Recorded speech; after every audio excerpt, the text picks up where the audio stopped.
Hello everyone, discuss करने वाले हैं एच.सी. वर्मा जी के सेकेंड चैप्टर का 11 नंबर सवाल से 19 नंबर सवाल तक। यानी ये वेक्टर से रिलेटेड होगा और वेक्टर से रिलेटेड बातें होगी। 11 नंबर सवाल देख रहे होंगे स्क्रीन पे आप लोग। टू वेक्टर्स हैव मैग्नीट्यूड, दे रखा है मैग्नीट्यूड, ठीक है, 2 मीटर एंड 3 मीटर। यानी दो वेक्टर की मैग्नीट्यूड दे रखा है। यानी मैं मान लूँ वेक्टर ए का मैग्नीट्यूड 2 मीटर, वेक्टर बी का मैग्नीट्यूड मान लूँ 3 मीटर। The angle between them is 60 degree. यानी वेक्टर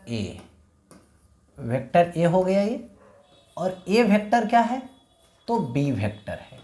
एंगल कितना, थीटा, और थीटा की वैल्यू यहाँ पे दे रखा है 60 डिग्री। Okay, 60 degree. तो इसमें फाइंड करनी है the scalar product of the two vectors. यानी दोनों वेक्टर की स्केलर प्रोडक्ट फाइंड करनी है। Scalar product means dot product. Dot product means क्या होता है, ए डॉट बी। तो ए डॉट बी जब फाइंड करोगे यानी vector A dot vector B is equal to A का मॉडुलस बी का मॉडुलस कॉस थीटा। तो ए का वैल्यू कितना 2, बी का वैल्यू 3, कॉस कितना तो 60 डिग्री। कॉस 60 कितना होता है तो 1/2 होता है। यानी 2 × 3 × 1/2 कैंसिल हो जाएगा, तो ये आ जाएगा 3 मीटर स्क्वायर। ओके, क्योंकि ए इंटू बी कर रहा हूँ, ए इंटू बी, इसलिए मीटर स्क्वायर होगा। बी नंबर में आ जाइए। बी नंबर क्या है, the magnitude of their vector product. यानी vector product means cross product. Cross product का क्या फाइंड करना है तो मैग्नीट्यूड फाइंड करना है। तो यहाँ पे मैं लिखूंगा वेक्टर यानी क्रॉस प्रोडक्ट। तो A cross B is equal to क्या आता है, ए बी साइन थीटा, और ये क्या आएगा एन कह पाएगा। बट इसका क्या चाहिए, मोड चाहिए। यानी ए क्रॉस बी का मोड, तो ए क्रॉस बी का मोड क्या आएगा, ए बी साइन थीटा आएगा। ए बी साइन थीटा आएगा।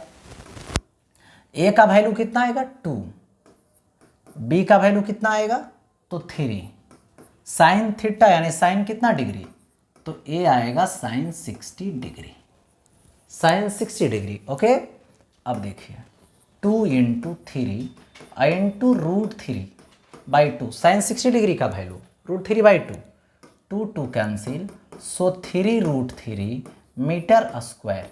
यही आ गया मैग्नीट्यूड किसका, यानी दो वेक्टर के यहाँ पे क्रॉस प्रोडक्ट यानी वेक्टर प्रोडक्ट से रिलेटेड बातें हो गई। ओके, नेक्स्ट आता हूँ आगे सवाल को लेकर के। ठीक है, देखिए नेक्स्ट सवाल 12 number. Late A1 A2 A3 A4 A6 A1, ठीक है, बी ये रेगुलर हेक्सागोन, यानी ये क्या है रेगुलर हेक्सागोन है। रेगुलर हेक्सागोन कहने का मतलब इक्वल साइड का है सब, और इक्वल एंगल का फॉर्मेशन कर रहा है। अब देखो, right the x component of the vectors represented by the 6 sides taken in order. इस ऑर्डर में क्या करनी है, यहाँ पर एक्स कंपोनेंट लिखनी है।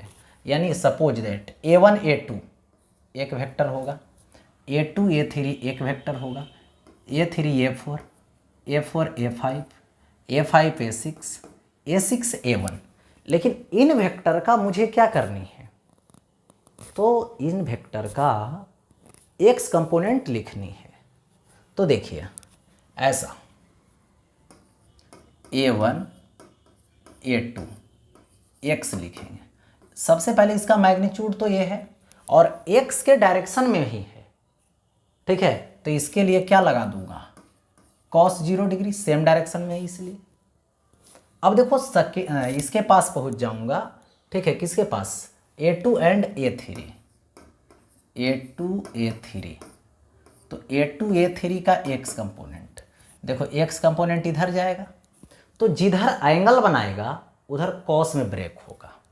तो इसको लिख सकता हूँ A cos 60 डिग्री, 60 डिग्री मतलब π/3।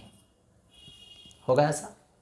अब देखो A3 A4 के पास पहुंच जाइए तो ए वाला एंगल 120 डिग्री, क्योंकि रेगुलर हेक्सागोन का ईच एंगल 120 डिग्री, तो ए वाला एंगल कितना होगा यहाँ पे 60 डिग्री, तो ए एंगल कितना होगा 120।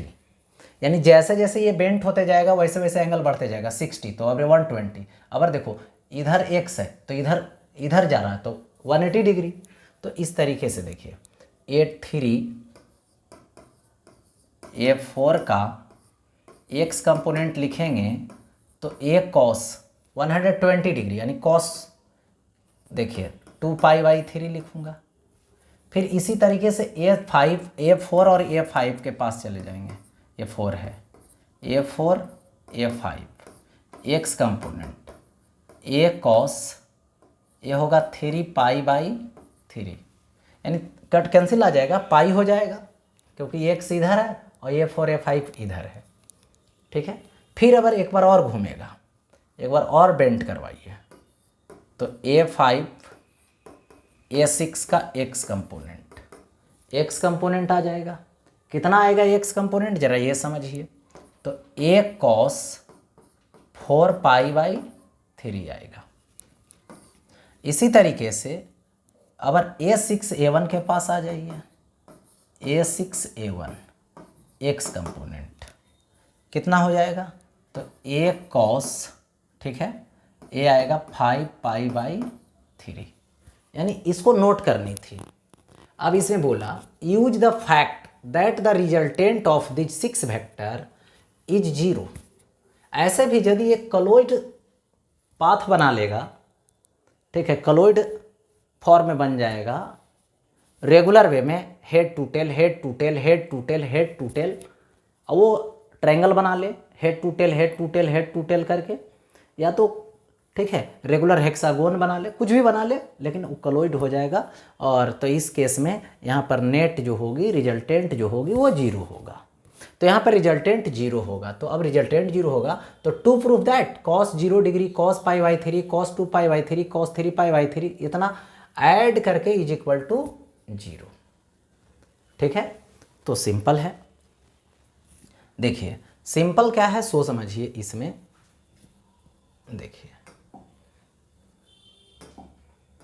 यहाँ पर ठीक है कंडीशन हो जाएगा कि देखिए रिजल्टेंट 0 है, यानी x कंपोनेंट वाला और y कंपोनेंट वाला नेट वैल्यू 0 आएगा। x कंपोनेंट में भी जोड़ेंगे तो 0 और y कंपोनेंट भी जोड़ेंगे तो पर भी 0। तो x कंपोनेंट को जोड़ दीजिए, a1 a2 x plus a2 a1 a2 a3 x plus a3 a4 x component a4 और a5 ऐड कीजिए x, ठीक है, plus a5 a6 x plus a6 a1 x is equal to क्या आ जाएगा 0 आ जाएगा। तो सबको ऐड करेंगे तो सब में a कॉमन है, तो यहाँ से फर्स्ट में cos 0 फिर cos π/3। देखिए यहाँ से a cos 0 तो ये तो कॉमन ले लेंगे सबसे, कहाँ तक पाई 2π 3π 4π 5π तक चले जाना है। ठीक है, देखिए तो यहाँ से ऐड करते जाइए, जब cos 2π/3 plus cos 3π/3 plus cos 4π/3 plus cos 5π/3 is equal to क्या कर देनी है, इज इक्वल टू 0 कर देनी है। ठीक है, अब देखो a कॉमन लेंगे तो इधर चला जाएगा 0 के तरफ, तो 0। तो यही तो प्रूव्ड करना था, cos 0 degree plus cos π/3 plus cos 2π/3 plus cos 3π/3 plus cos 4π/3 plus cos 5π/3 is equal to 0। यही तो प्रूव्ड करनी थी। ओके, ये तो प्रूव्ड हो गया। अब देखिए आगे 13 नंबर, यहाँ पे दे रखा है let vector A is equal to इतना, vector B is equal to इतना, find the angle between them. इसके बिटवीन एंगल फाइंड करनी है। तो देखिए एंगल फाइंड करने के लिए क्या होता है, ए dot b is equal to क्या आएगा, ए बी कॉस थीटा आएगा, डॉट प्रोडक्ट, तो cos theta is equal to vector A dot b by क्या होता है ए बी, तो ए डॉट बी मतलब ए x b x plus a y b Y plus a z b Z होगा। इसके बाद ए है, तो ए का मतलब under root A x square plus a Y square plus a Z square, root over कर दूंगा, ठीक है, रूट ओवर कर दूंगा। अबर क्या बी, तो ए आएगा बी एक्स स्क्वायर और ए आ जाएगा plus b y square plus b z square, होगा ऐसा।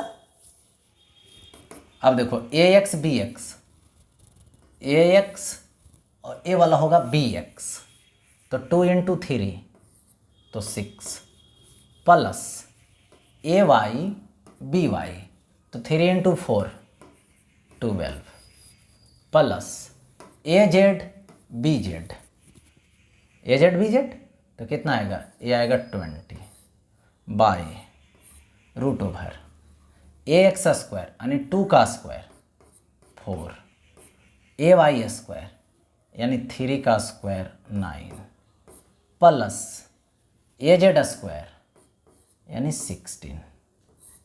और देखिए यहाँ से कितना आएगा, 3 का स्क्वायर तो ये हो जाएगा 9 प्लस 16 प्लस 25।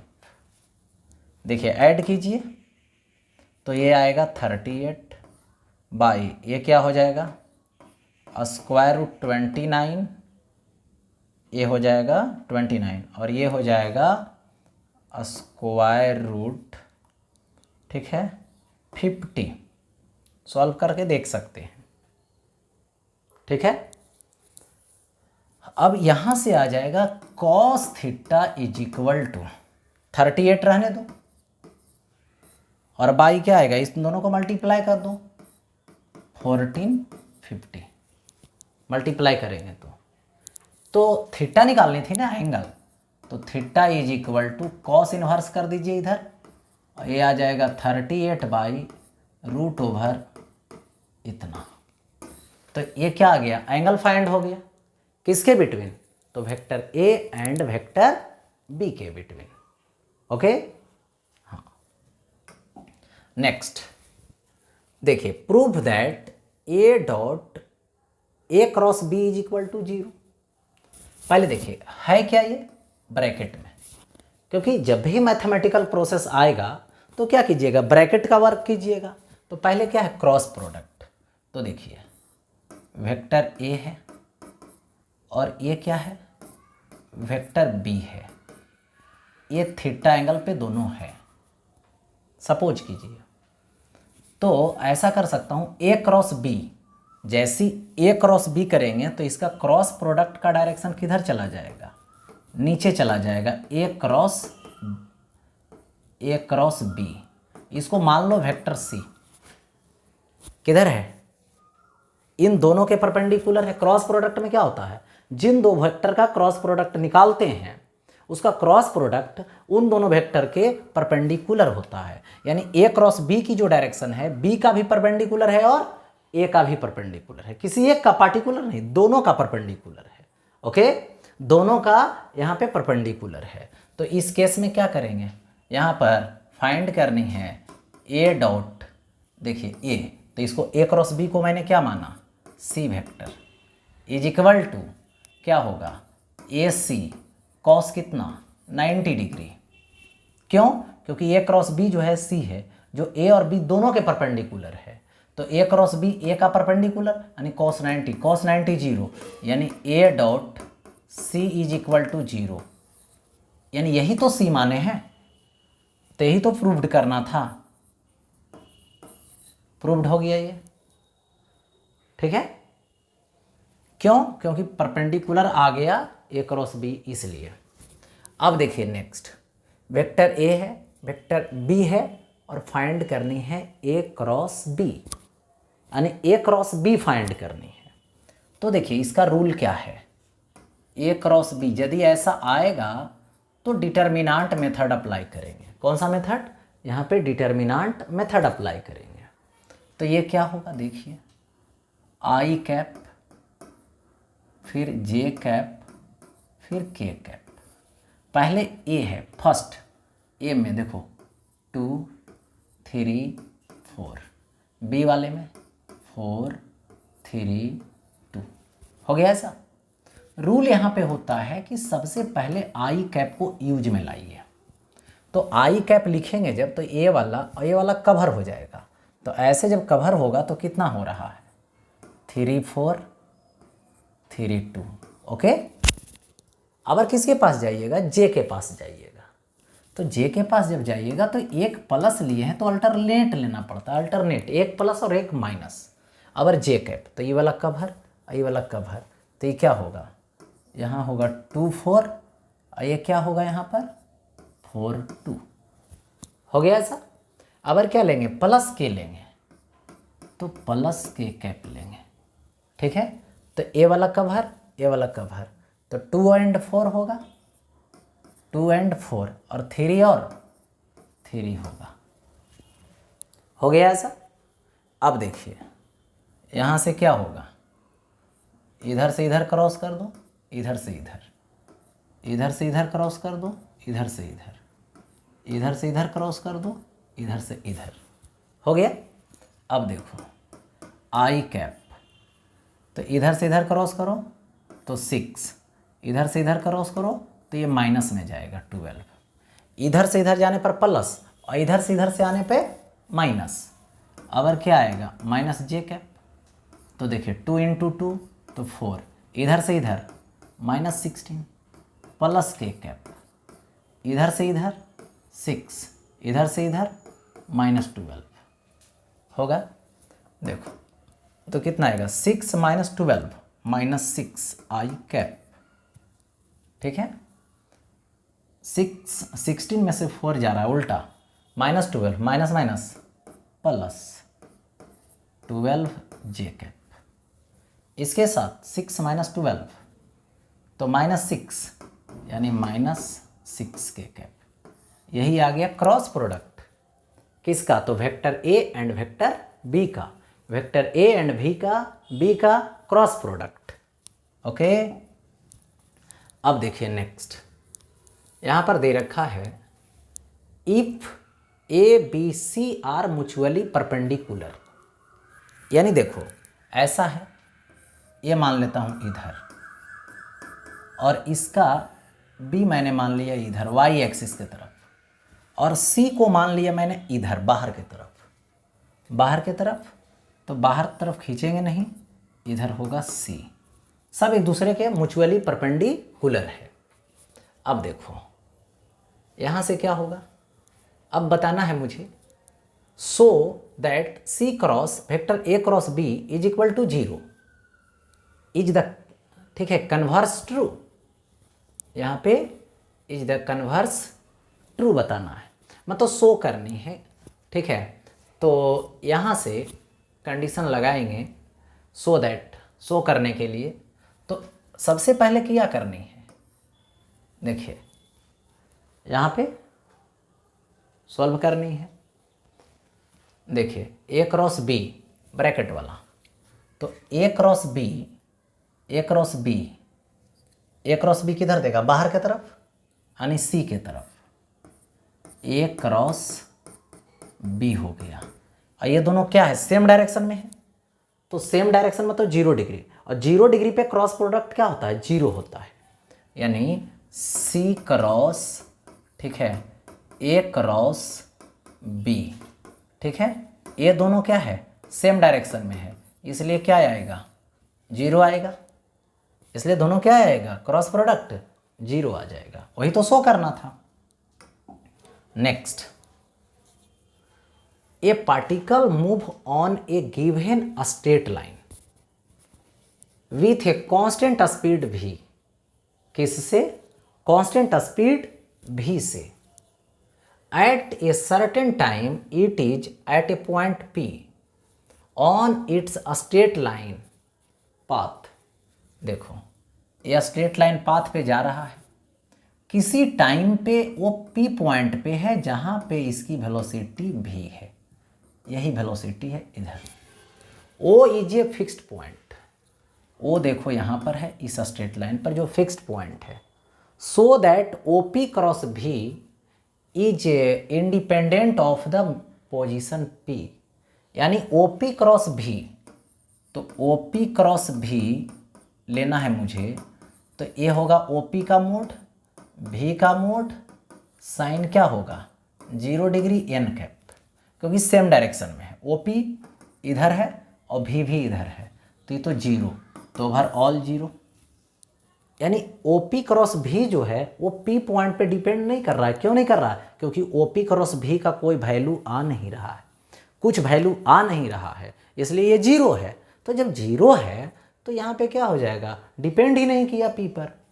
ओके, नेक्स्ट देखिए, the force on A charge particle, यानी एक चार्ज पार्टिकल है जिस पे फोर्स बता रहा है, ठीक है। Electric and magnetic field particle due to electric field, electric and magnetic field is given by F is equal to, देखो क्यू ई है और प्लस क्यू इंटू ये भी क्रॉस बी है। ये देखो ड्यू टू इलेक्ट्रिक फील्ड, ये due to magnetic field, दो फोर्स है। अब देखो suppose E is along the x axis, suppose कर लीजिए कि ये एक्स एक्सिस है और इसी के तरफ कौन है, इलेक्ट्रिक फील्ड E है, ठीक है। And B along the y axis, B किधर के तरफ है, इधर के तरफ है, B along the y axis, हो गया। In what direction and with what minimum speed v should a positively charged particle be sent so that the net force on it is 0, मतलब किस डायरेक्शन में पॉजिटिव चार्ज को send किया जाए, ठीक है यहाँ पर, और कितना स्पीड से सेंड किया जाए, मिनिमम स्पीड, ध्यान रहे मिनिमम स्पीड है ना, be sent so that net force on it is 0, यानी ये जो नेट फोर्स है वो 0 हो जाएगा। तो जब नेट फोर्स 0 हो जाएगा तो Q E plus Q into भी cross B is equal to 0, तो यहाँ से E vector is equal to, ठीक है, E vector is equal to, यहाँ पे क्या होनी चाहिए, ठीक है, यहाँ पे माइनस, देखो क्यू क्यू कॉमन लेंगे, 0 की तरफ 0 हो जाएगा, तो ये भी क्रॉस बी, यानी ऐसे भी ई के डायरेक्शन के अपोजिट डायरेक्शन में इसका होना चाहिए, ठीक है। तो ई किधर जा रहा, इधर, तो भी क्रॉस बी जब भी जाएगा तो किधर जाएगा, इधर जाएगा, ठीक है, इधर जाएगा, इधर इधर होगा भी क्रॉस बी। क्यों? क्योंकि ई जो है इसके इक्वल है बट नेगेटिव के इक्वल है, बट क्या है, नेगेटिव के इक्वल है, तो नेगेटिव ई इधर, तो ये इधर जाएगा, ठीक है, दे दिया मैंने, नेगेटिव ई का नेगेटिव है कौन, भी क्रॉस बी, यानी भी क्रॉस बी इसके अपोजिट डायरेक्शन में जाएगा तब नेगेटिव होगा।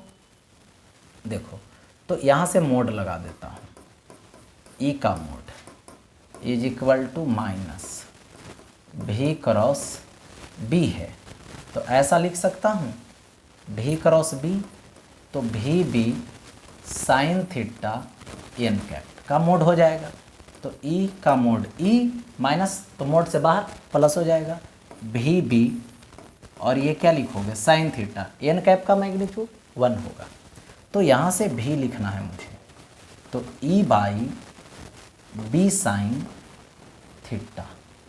देखिए तो यहाँ पे क्या चाहिए, भी मिनिमम चाहिए, तो भी मिनिमम तभी होगा जब ए वाला नीचे वाला टर्म मैक्सिमम होगा। तो नीचे वाला मैक्सिमम कौन होगा, बी तो कांस्टेंट है, कौन चेंज हो सकता है, साइन थीटा। तो साइन थीटा मैक्सिमम 1 कितना डिग्री पे, 90 डिग्री पे, यानी ए आएगा ई बाई बी। कब, जब थीटा इज इक्वल टू क्या आएगा, 90 डिग्री। यानी मैग्नेटिक फील्ड, यानी मैग्नेटिक जो फील्ड होगी, ठीक है, वो 90 डिग्री पर होगा, किसके साथ, वेलोसिटी के साथ। तो देखिए भी क्रॉस बी, तो भी को इधर जेड एक्सिस की तरफ लेना पड़ जाएगा 90 डिग्री पर इसका। देखो जब भी क्रॉस बी, देखो भी इधर है अभी उधर है, 90 डिग्री पर ले लिए। अब भी क्रॉस बी किए तो किधर जा रहा है, इधर जा रहा है, इलेक्ट्रिक फील्ड के अपोजिट डायरेक्शन में जा रहा है। यानी यही किधर होगा, along Z axis, along Z axis. क्यों, क्योंकि जेड एक्सिस की तरफ लेंगे तो यहाँ से ऐसे भी क्रॉस बी, क्योंकि रिजल्ट इधर जा रहा है। अब बी इधर है तो भी किधर होगा, तो देखो रिजल्ट ले जाएंगे अंगूठा के तरफ, उंगली को बेंट करेंगे बी के तरफ, भी से, तो भी किधर बताएगा, बाहर के तरफ, तो भी क्रॉस बी हो जाएगा। हो गया ऐसा, यानी यही आंसर हो गया, E by B along Z axis. ये मिनिमम है। अब देखिए गिव एन एग्जाम्पल, यानी यहां पर क्या बोला जा रहा है, give an example for which a dot b is equal to c dot b. But ये वाला कंडीशन समझिए, ए और सी इक्वल नहीं है। यदि ए एंड सी इक्वल हो जाता तब तो यहीं पर इक्वल हो जाता, लेकिन ऐसा एग्जाम्पल एक देना जिसमें इक्वल नहीं हो ए एंड सी और डॉट प्रोडक्ट 0 हो जाए। तो ऐसा कीजिए, वेक्टर ए इधर, वेक्टर बी इस डायरेक्शन में, वेक्टर सी इस डायरेक्शन में। तो ए डॉट बी मैं लूँगा, तो ए डॉट बी, तो ये क्या आएगा, ए बी कॉस 90 डिग्री, तो कॉस 90 0। ए डॉट सी लूँगा, अब देखो सी और बी लूँगा, सी और बी, तो सी डॉट बी, तो c b cos 90 degree, c b cos 90 degree होगा, तो सी बी कॉस 90 0। सो क्या आ जाएगा, vector A dot b is equal to vector c dot b. A dot b is equal to vector c dot b. यही तो proved करना था, यही क्या हो गया, प्रूव्ड हो गया। यही तो दिखाना था, मुझे शो करना था, एग्जाम्पल देना था। ठीक है, एक एग्जाम्पल, तो क्या एग्जाम्पल मिला, यानी a and b and c are mutually perpendicular to each other. यदि ऐसा होगा तो ए dot b and c dot b equal हो जाएगा। ओके, क्योंकि दोनों का डॉट प्रोडक्ट 0 आ जाता है।